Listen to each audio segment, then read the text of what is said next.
Dear Brad Bird, you're my hero.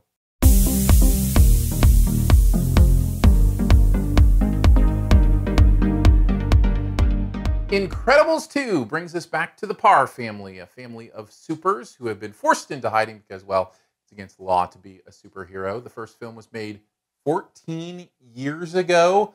Brad Bird picking up where he left off. Lots of expectations on this one. Can it possibly live up to them? Well, here's 5 things you might want to know about The Incredibles 2.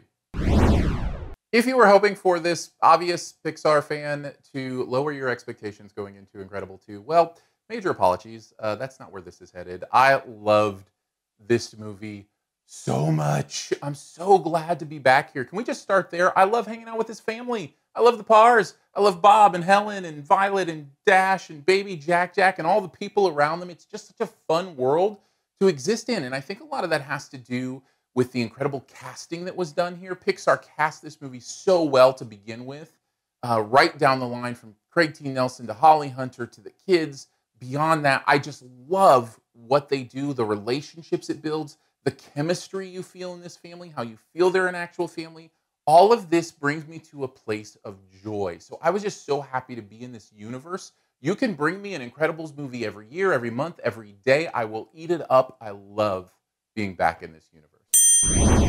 The other thing that's back, besides just hanging out with this amazing family, the action, so super creative. That's one of the things I loved about the first. It's here as well, maybe even amped up a notch. I think the action in this movie is better than the first. There are set pieces in this film that are absolutely giddifying. That's not a word, but I made it up because it makes me giddy. I have so much fun watching the clever ways that they use these powers. You know, I actually would like to see more of this from the Avengers movies. I'd like to see more of this from Marvel, where they really think beyond the obvious and into how would these powers be used in a really fun, really cool way. There's some of that, but here in this, it is all over the place. I'm not going to spoil any of it because it's such a joy to watch, but the action in this movie is so good and so fun, and I cannot wait to see it again. Speaking of fun, this movie is also funny. A lot of that has to do with Jack. I think Jack kind of steals the show here, even though there's lots of other things to love. His scenes, there is what really could have been another Jack short film in the middle of this movie. Now, it fits totally with continuity of the plot and everything that's going on, but it's kind of this set piece with Jack that I'm not going to give anything away on, that is so much fun and so lovely. It would stand up amongst a lot of the Pixar shorts. It is that good, that much fun. And Jack throughout is a revelation. I love what they're doing with him, how he's impacting the family, how his powers are interesting and different. I love his hang time with Ed Mode. All of that stuff is just really fun, really interesting, and it brings the movie this real level of joy and humor that is consistent throughout.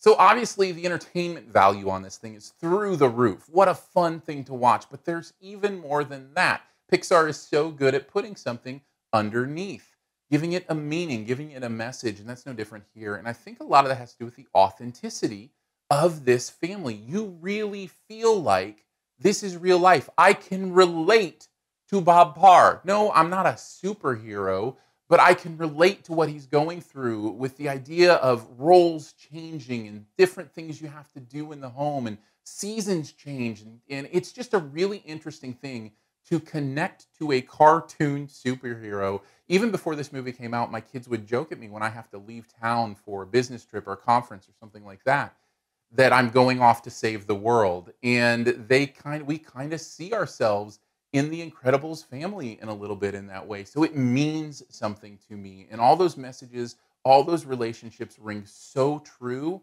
that you feel the emotion of those moments, or at least I did. So we come down to the last point, which is usually where I throw in, a minor negative or a caution for movies I love. Not here. Nope. We're just going to keep going through the roof with the things that I love. And I'm going to bring up the score. This is such a beautiful soundtrack.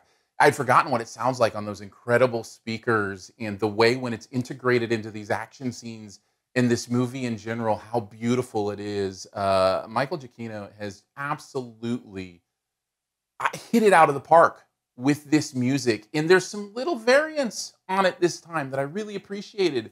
And I loved, it will stand out to me as one of the definitive scores, certainly in the Pixar library, maybe in movies in general. And it was so great to hear it on the big speakers as well.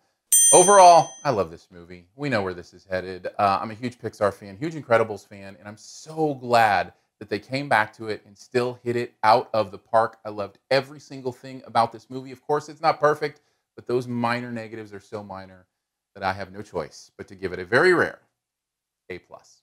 Thanks for checking out this Your Movie Friend review. We'll get to the best ever challenge here in a bit. Before we do, though, let's hang out further, and you can tell me why I'm crazy that this got an A+. We can do that in the YouTube comments if you want to chat at me there. Much appreciated. Subscribe to the channel so you can know when stuff's coming out. It's Your Movie Friend on YouTube.